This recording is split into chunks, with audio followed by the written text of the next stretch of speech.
not stage fright. What I have is life fright. And what he explained, what he went on to explain was that he found acting to be so congenial because when he was on stage, when he was filling a role, he could get outside of himself. It was sort of the self of himself that he was afraid of.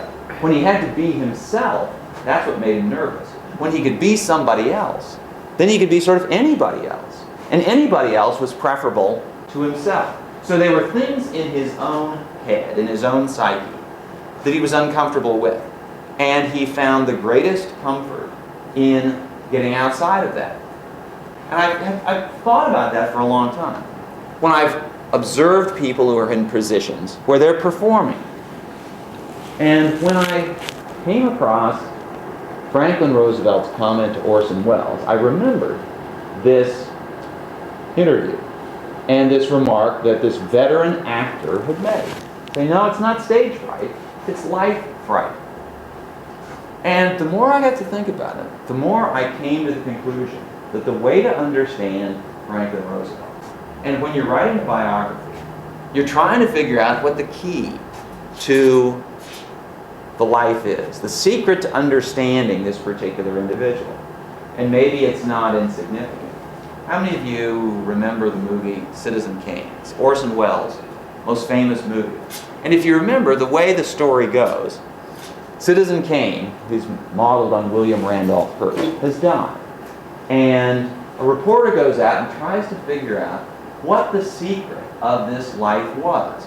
Because here's this kid who was born to a very wealthy family, and he had to make his own mark in the world, and he became this publisher, he became a Hollywood producer, he spent money lavishly, he had numerous affairs.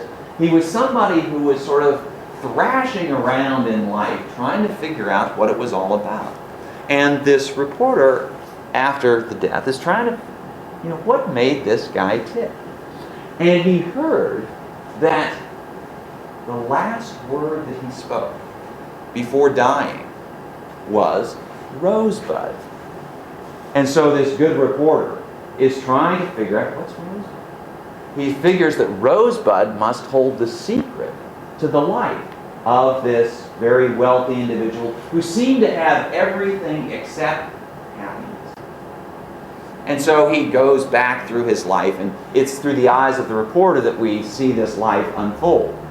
And so we see the various phases of Kane's life, William Randolph Hearst's life.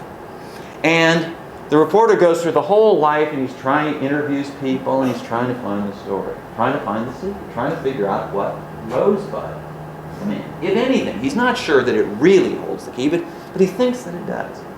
And so we get to the end of the life, and we get to the end of the movie, and the reporter is stumped.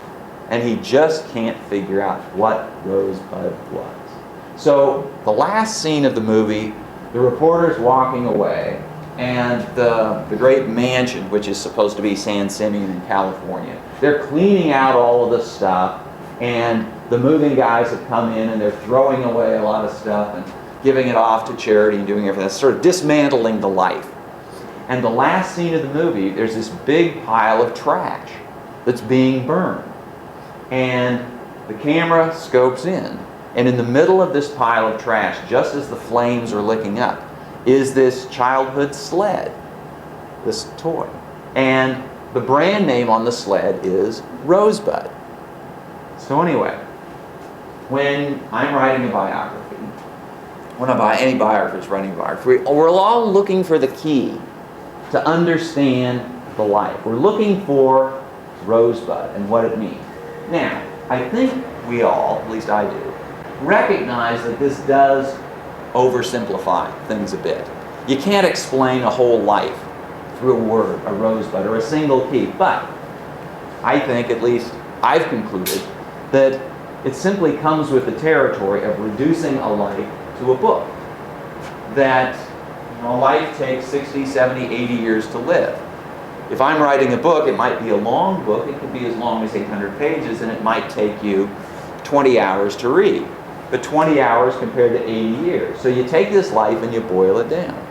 and you try to find something that explains the life. So, I concluded that the way to explain the life of Franklin Roosevelt was that he, like Joel Grey, suffered from a kind of life fright, and that he was more comfortable on stage in this role than he was as an individual. Now, why did I come to this conclusion?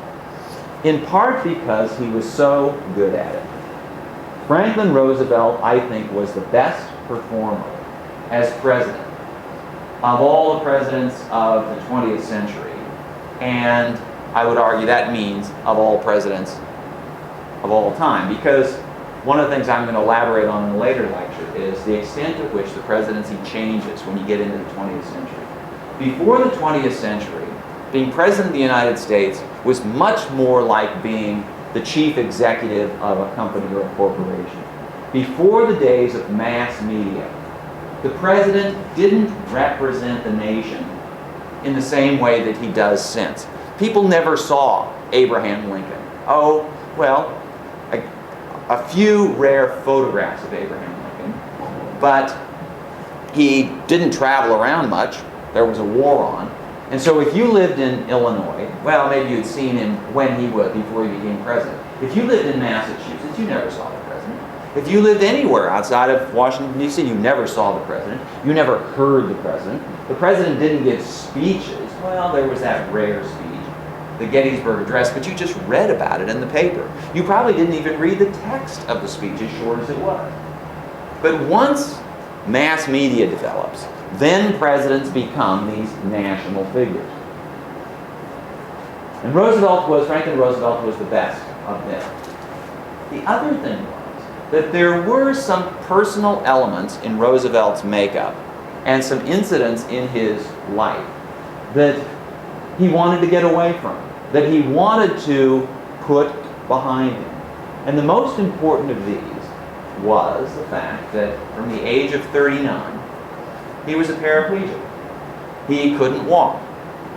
Until 39, until he was born in 1882, until the summer of 1921, Franklin Roosevelt was a very athletic young man. He prided himself on his ability to play various sports.